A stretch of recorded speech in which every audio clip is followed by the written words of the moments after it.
I never once grew up desiring or picturing myself having kids. I do not desire to bear children from my body at all. Hey, Alyson Stoner here, author of Semi-Well-Adjusted Despite Literally Everything. When I was writing my memoir, I found a box of journals detailing my vulnerable past experiences.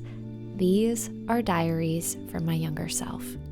This is a diary entry on worrying about not wanting children, wondering if there's something wrong with myself for that. I had to be around age 19 or 20, I think. It was probably around my first breakup because I know he wanted to start a family, and I just kept thinking like, oh my gosh, this is not anything that's been on my mind. So this is a diary entry from my younger self.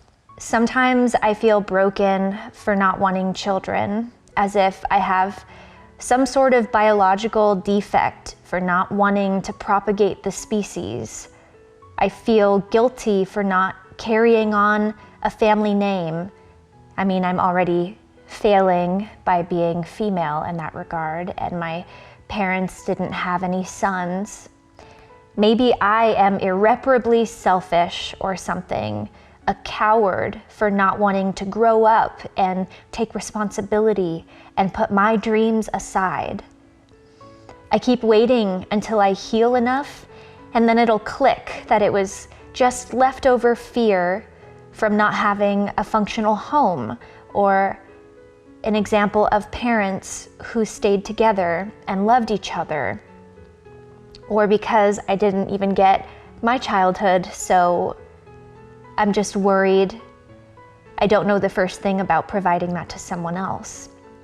But I am healing. I really feel that, and nothing about this is changing. So what? And speaking of my dreams, I hardly feel I've scratched the surface of any of them, or even had my own life. So how could I even fathom adding a child to the mix? Maybe if I set an age to reach my key goals that demand full attention, then it can still leave room to start a family later. Notice how I immediately go into problem-solving mode and putting new pressures on myself. Classic. It's bittersweet when you meet someone on a date and this incompatibility presents itself and just prevents a free fall into love. Suddenly, there are limits, inherent limits. Perhaps underneath the emotions here is also that I wish I didn't have to feel rejected by someone who might have been compatible if it weren't for this discrepancy, if I just wanted kids.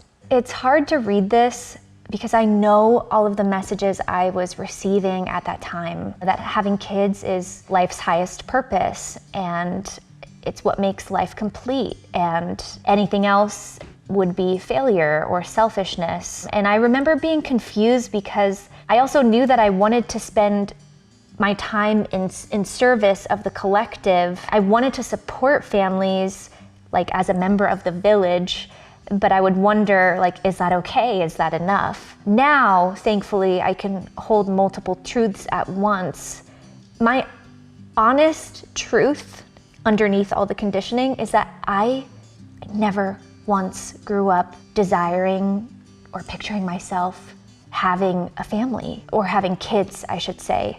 And now, interestingly, so much of my life is dedicated to child advocacy, to protecting kids and supporting kids. You know, I teach young ones all the time, and I absolutely love it. That feels like the role I'm meant to play. And then there's this other aspect about coming into my queerness and understanding of gender and my own humanity, and realizing I do not desire to bear children from my body at all. But I would be interested in supporting family building in other ways. I've explored like donating my eggs in case a queer couple could, you know, benefit from having a donation to be able to start a family. I've heard my friends talking about egg freezing now that we're, you know, in our 30s. After having the childhood I had, I would want to do my best to provide developmentally appropriate experiences and safe spaces for them to flourish. I see what my sister does on a daily basis, and her family, her husband, and the attentiveness and the attunement, and all of the ways that she's creating an environment that we might not have had ourselves growing up. And it is just so powerful and special. So shout out to parents and guardians and caregivers, and like, when you need someone in the village, you know who to reach out to. I think one of the tie-ins to understanding what it means to be a semi-well-adjusted person is recognizing that my life path might diverge from, you know, whatever is stereotypically recommended. I talk about that in the later chapters, what life is like after I've deconstructed some of these cultural myths, and now I'm in this space where I get to more consciously design a path that feels true to who I feel like I am. Check out those later chapters. They're some of my favorite because you finally get a chance to like exhale after a lot goes down. So make sure you keep reading far enough to get to the exhale. That's important. And yeah, thanks for reading. Thanks for watching.